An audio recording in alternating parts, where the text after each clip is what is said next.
এখন ল্যাটার ব্যবহার করবে, যেখানে পারে সেটা গুলি করবে। হেলিকপ্টার মানে কয়েক জায়গায়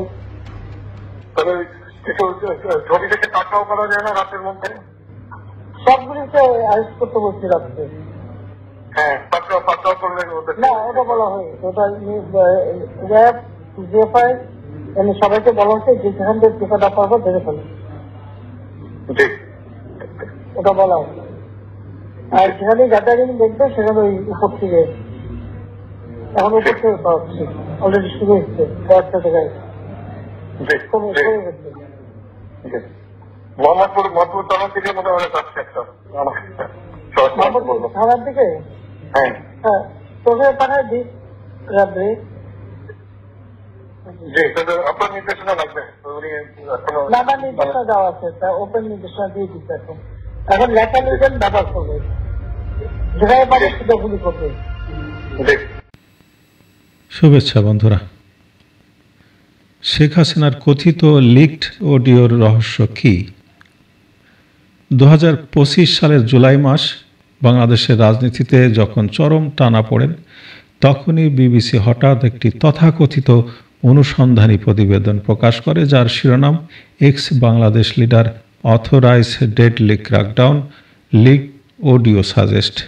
এই শিরোনাম আর কিছু না, একটি নিখুঁতভাবে সাজানো মিডিয়া প্রোপাগান্ডা অপারেশনের অংশ, যার লক্ষ্য একটাই, শেখ হাসিনার আন্তর্জাতিক ভাবমূর্তিকে ধ্বংস করা এবং জনগণের মধ্যে বিভ্রান্তি সৃষ্টি করা।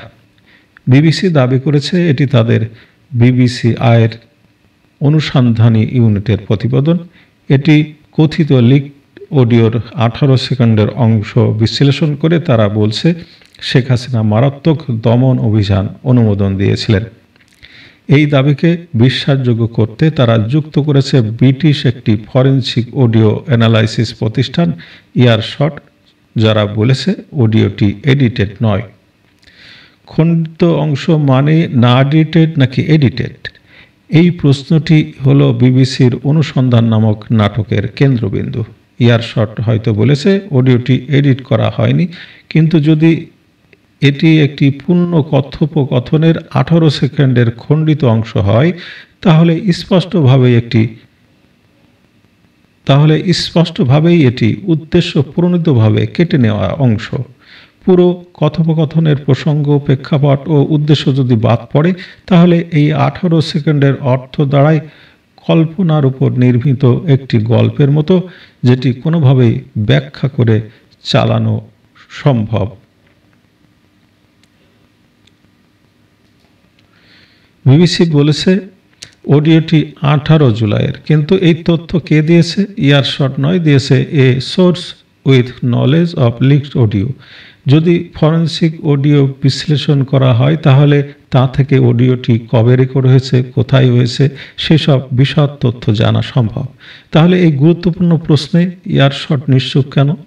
এই প্রশ্নের সহজ উত্তর, প্রোপাগান্ডা নির্ভরযোগ্যতা দিতে একটি বিদেশি নাম লাগানো হয়েছে, কিন্তু সত্য লুকানোর জন্য সময়, উৎস, উদ্দেশ্য সবকিছুকে ধোঁয়াশায় মোড়ানো হয়েছে। প্রশ্ন হচ্ছে, অনুসন্ধান নাকি একতরফা প্রচারণা?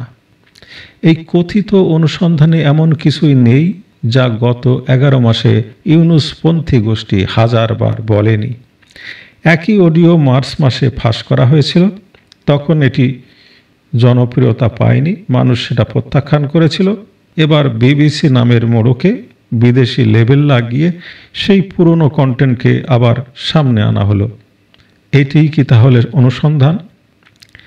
শেখ হাসিনার বিরুদ্ধে তথ্য প্রযুক্তি ব্যবহার করে যে চরিত্র হননের চেষ্টা চলছে, তা বাংলার জনগণের সামনে ধরা পড়ে গিয়েছে। তারা জানে এই খণ্ডিত অডিও, এই লবিস্ট মিডিয়ার প্রচার আর ইউনূসের বৈদেশিক মাস্টার প্ল্যান সব এক সূত্রে গাঁথা।